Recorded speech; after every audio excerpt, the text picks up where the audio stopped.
This video is sponsored by Call of War, the free online PvP strategy game where you'll choose a real country to lead during World War II. It's the darkest hours of human history, and it's up to you to build a powerful army to defend your country. You'll fight up to 100 other players on historic maps in real-time games that can take weeks to complete. What I really love about Call of War is the variety of technological paths you can go down. Do you want to tank rush your enemies, or keep them suppressed with your air superiority? You can even focus on the development of secret weapons like nuclear bombers and V2 rockets. It's your choice. Everything is possible in Call of War. There's even different what-if scenarios that depict different outcomes of World War II. Infographics show viewers get a special gift of 13,000 gold and 1 month of premium subscription for free. So click the special link in the description, choose a country, and start fighting in the ultimate confrontation right now. Poland and Germany fighting side by side against the Soviet Union. The United States in a space race with Japan. If World War II had never happened, history may have looked a lot weirder. There are simply too many reasons World War II may not have happened, so instead we'll focus on the most realistic changes that could have prevented the conflict we remember as the Second World War. The first of these changes is a shift in global attitudes toward fascism and communism. After World War I, the Soviet Union had adopted a policy of revolution abroad, believing that its only hope of survival against the capitalist imperial powers of the day was to undermine them by encouraging communist revolutions within their own borders. Lenin, the father of the Soviet Union, saw a world whose human and natural resources had been partitioned by the greatest imperialist powers, and was appalled to see workers being recruited or volunteering to fight in World War I, a conflict from which they gained nothing, while their imperial masters gained ever more power, prestige, and riches. Even before the Soviet Revolution that toppled the Russian Tsar, communist grumblings were spreading around the world. Away from the front on leave during World War I, Hitler famously observed, at least in his own mind, that the glorious German Empire was being undermined by, amongst others, communist traitors. This wasn't entirely untrue, as after the formation of the USSR, the strategy of revolution abroad was seen as vital for survival of the Soviet state, and the nation sent resources and intelligence agents to support communist movements around the world. In our fantasy scenario where World War II never happens, Hitler's fears of communist sabotage are more true than they ever were in real history. Revolutionary movements gain traction across the West, reaching even to the US. While in America the communist push is a part of a robust national dialogue on politics, the communist zeal spreading across workers in France, Britain, Germany, and others threaten the very foundations of a long-standing imperial state. It simply can't be tolerated.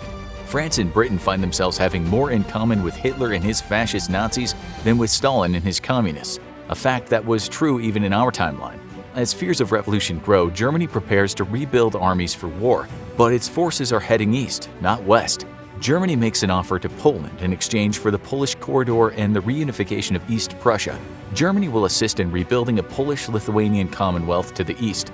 The Polish Corridor had originally been the cause of World War II and was an item of great contention after World War I, when the Treaty of Versailles split East Prussia off from the German homeland by granting the Polish control of a strip of land between the two. Poland had already fought a war with Lithuania in the year after World War I, but had been forced to a settlement by the international community and the pressure of an even larger Polish-Soviet war. The absorption of most of Lithuania into Poland would give the nation badly needed access to the sea, and in the eyes of the Polish people, Hitler's offer is a good deal.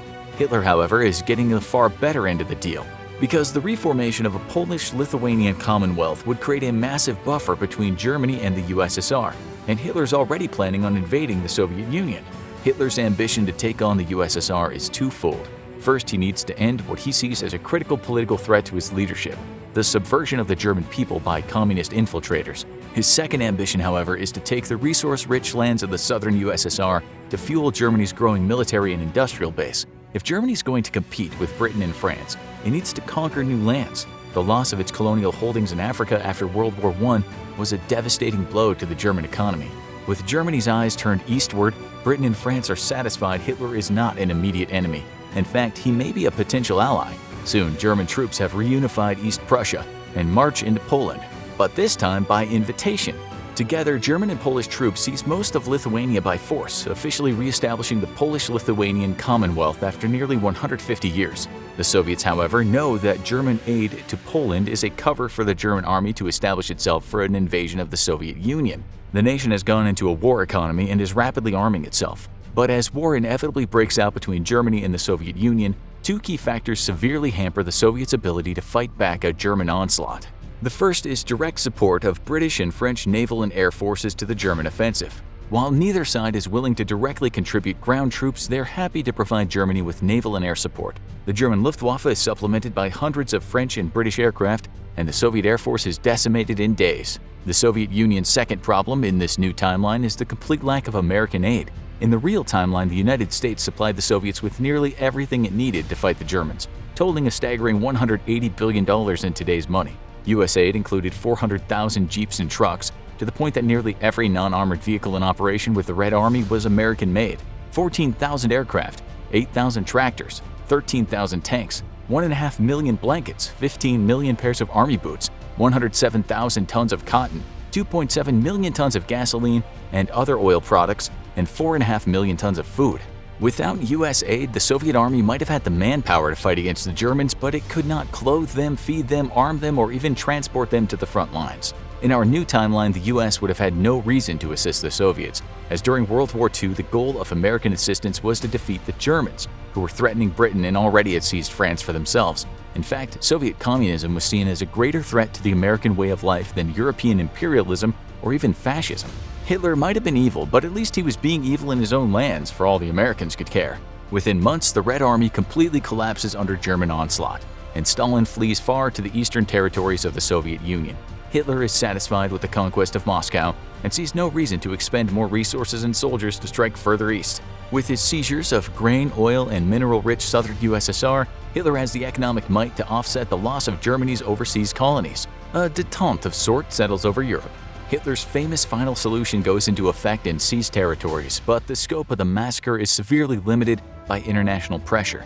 Unlike in our real timeline, this new timeline, Hitler needs to build the strength of the Third Reich and can't afford to ignore the opinions of nations he simply militarily overshadowed or occupied in the real timeline. Rather than massive concentration camps, undesirable minorities are instead forced to live in cordoned-off ghettos and work camps. The international press decrees the treatment of the Jews, Slavs, and other minorities by the Nazis, but no nation wants to take on a rejuvenated German army to correct the issue. An arms race begins in Europe as the alliance of convenience quickly falls apart. Meanwhile, in Asia, the Soviet Union's fortunes suffer even further. In our real timeline, Japan and the Soviet Union fought a series of skirmishes as Japanese troops pushed even further into China. Now, with most of the Asian Red Army forces diverted to fight the Nazis, where they suffer a crushing defeat, the Japanese complete a humiliation of the Russian military that began with the Russo-Japanese War of 1904. Japan's Western Front is secure, allowing the nation to concentrate on its continued conquest of China and the nation's biggest roadblock to its imperial ambitions in the Pacific, the United States of America.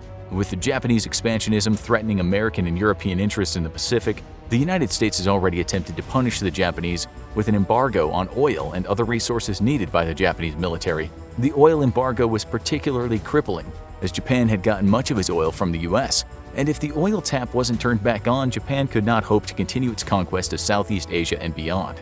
In the United States, the Great Depression has become a recession, and while the economy is slowly on the upturn, it isn't anywhere near where it was before the big crash of the 20s. In our real timeline, the build-up to World War II was an economic shot in the arm for the United States. But even today, economists aren't completely sure just how much the impact had on the US's economic recovery, and most doubt that it was wholly responsible for ending the Great Depression. In our new timeline, the economic boon of supplying the Europeans with weapons they needed to fight the Nazis never happened, and the US economic recovery takes even longer than normal. However, that's about to change. The Japanese need to knock the United States out of the Pacific for good if they're going to seize oil-rich Indonesia and beyond. American bases in the Philippines give them a strategic staging point to counter Japanese ambitions, and these must be eliminated. European colonial powers still hold many territories in the region, which Japan also plans on conquering, but their militaries are simply staged too far away to pose much of a threat. Without US support in the region, even the mighty British Royal Navy will find itself hard-pressed to resist the full might of the Imperial Japanese Navy, especially when the British are caught up in an escalating arms race versus a greatly empowered Nazi Germany.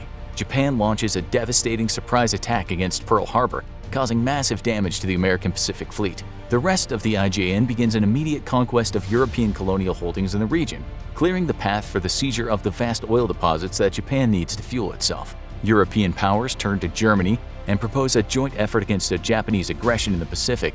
However, Hitler knows that the loss of the colonies in Asia will have a dramatic impact on his rivals, while Germany has already gained much in Russia and stands to gain much less from a war with Japan. He refuses, and rather than weaken their defenses against a possible Nazi aggression, one by one the European powers relinquish their colonies to Japan. The fall of the American Philippines to invading Japanese forces seals the deal. It's simply not worth fighting in the Pacific and potentially losing the home front to a surprise German attack.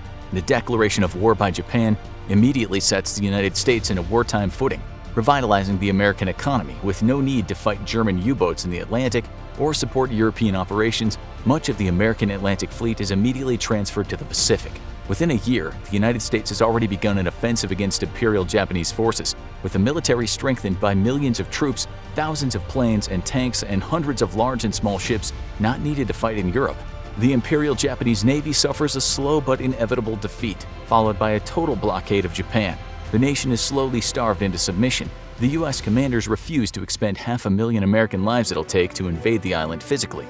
Without the pooling of U.S. and European resources, the American atomic bomb doesn't happen, at least not for some time. Instead, the British are the first to the bomb, though it comes many years later than in our timeline. Nazi Germany and the United States are quick to follow. Germany is slowed down in its progress because of Hitler's paranoia and his insistence that different teams work on the same project at the same time without contact with each other. This way he believes he can safeguard the German atomic project from sabotage by spies, but all it really does is hamstring the research efforts. The world is not in ruins as it is at the end of World War II in our timeline. European colonies across Africa also remain, as the U.S. insistence that Europe and colonialism was never made part of its demands for entry into war against Germany. Colonialism enters a new, darker age as global powers seek to quickly build their militaries for a conflict all know is coming. And even the U.S. installs puppet governments in territories seized from Japan across the Pacific, needing to strengthen itself in the face of a nuclear-armed Britain and Germany both. The Soviet Union has become a backwater state. While Germany and the U.S. have both become superpowers, Germany's full ambitions, however, can't be achieved as long as the Royal Navy continues to control the seas off the German coast. And Hitler's dream of a Third Reich that lasts 1,000 years are now threatened by the growing military collaboration between France and Britain. As Hitler prepares his war plans against the two allied nations, he sends representatives to speak with the American President Harry S. Truman. Truman grants Hitler assurances that Americans are sick of war after their tough-won battles in the Pacific and have no plans to interfere if Germany attacks France. Besides, with Britain and France both having nuclear weapons now, it's in America's best interests if the number of nuclear powers in the world is reduced dramatically and quickly, and if those existing weapons are turned against Germany rather than the U.S. But if Germany proves successful, it'll be the strongest nuclear power in the world in full control of Europe. As the German attack against France through Belgium is launched under the cover of a rain of nuclear bombs, Truman is true to his word and the U.S. maintains its isolationist policies. However, he also orders the largest military buildup of U.S. forces in history and the expansion of America's ever-growing nuclear arsenal.